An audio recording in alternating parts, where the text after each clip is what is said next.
मुंबईतल्या चेंबूरमध्ये झाड कोसळून विहानचा मृत्यू झाल्याप्रकरणी मुंबई महापालिकेने साऱ्यांना क्लीन चिट दिली आणि त्या अहवालाबद्दल 3 दिवसांनी अमित साटम यांची प्रतिक्रिया समोर आली आहे। मुंबईकरांसाठी पालिकेमध्ये शासन आणि प्रशासन एकच असलं तरी शासक आणि प्रशासक एकमेकांकडे बोट दाखवण्यात मशगूल आहेत। पाहूया।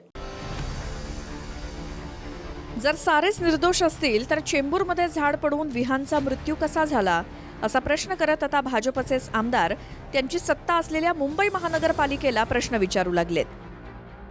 मात्र आपण सत्तेत आहोत याचाच विसर पडलाय की काय असाही प्रश्न या निमित्तानं विचारला जातोय। चेंबूरमध्ये स्कूल बसवर झाड पडून 11 वर्षांच्या विहान श्रीवास्तवचा मृत्यू झाला। संबंधित झाडं रस्ते बांधणीवेळी धोकादायक असल्याचं पत्र उद्यान विभागानं पालिकेकडे दिलं होतं। मात्र त्याची कोणतीही दखल न घेतल्यामुळे झाड कोसळून चिमुकल्या मुलाचा मृत्यू झाला। दुर्घटनेनंतर महापौर ऋतू तावडेंनी पालिका अधिकाऱ्यांना निलंबित केलं। दुर्घटनेबद्दल मुंबई पालिकेच्या आयुक्त अश्विनी भिडेंनी एक समिती नेमली। समितीच्या अहवालात मात्र पालिकेच्या साऱ्या अधिकाऱ्यांना निर्दोष ठरवलं गेलं। फक्त ठेकेदाराला 5 लाखांचा दंड सुनावला गेला आणि विहानच्या मृत्यूमागचं कारण नैसर्गिक घटना असं देण्यात आलं। यावरून आधी खुद्द मुंबईच्या महापौर ऋतू तावडेंनीच त्यांच्याच प्रशासनानं दिलेला अहवाल अमान्य केला। महापौरानंतर 3 दिवसांनी भाजपचे आमदार अमित साटम यांनी देखील हा अहवाल नाकारला। मात्र शासन विरुद्ध प्रशासन ही केवळ धूळफेक असल्याचा आरोप विरोधक करतायत। पालिकेतल्या बैठकीत हा विषय चर्चेत न आणल्याबद्दल ठाकरे गटाच्या नगरसेवकांनी घोषणा दिल्या।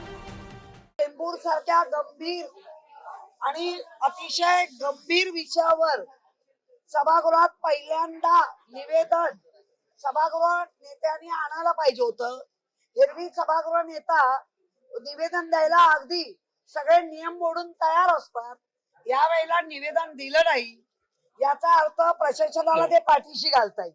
याला अर्जंट बिझनेस म्हणजे फायद्याचे धंद्याचे युबे यांना पास करायचे होते। विरोधकांना आता सभागृहामध्ये चर्चा करणं, कामकाजात सहभाग घेणं हा त्यांचा मूळ उद्देश नाही। चेंबूरच्या विषयावरती हरकतीचा मुद्दा येणार। आमची अपेक्षा ही होती की ज्यांना विरोध करायचा असेल तर तो विरोध तार्किक असला पाहिजे, तर्कशुद्ध असला पाहिजे। आज विरोधक आणि सत्ताधारी मिळून पहिल्यांदा आम्ही प्रशासनाच्या विरोधात ही भूमिका मांडणार होतो। त्यांनी आमच्या सोबत यायचं सोडून पळवाट शोधली आणि ते बाहेर गेले।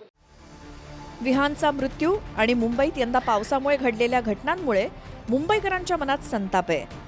त्यामुळे स्वतःच्याच प्रशासनाचे अहवाल फक्त नाकारण्याऐवजी पुढे काय करता येईल याची उत्तरं सत्ताधारी आमदार आणि महापौरांनी द्यायला हवीत। दुर्घटनेत चिमुकल्या मुलाचा जीव जातो, महापौर त्याबद्दल अधिकाऱ्यांचं निलंबन करतात। झाड धोकादायक असल्याबद्दल आधीच सूचना देण्यात आल्याचं पत्रही समोर येतं। मात्र त्यानंतरही आयुक्त अश्विनी भिडेंनी नेमलेली समिती साऱ्यांना निर्दोष कसं काय ठरवते हेच कोड आहे। Bureau report, TV9 Marathi.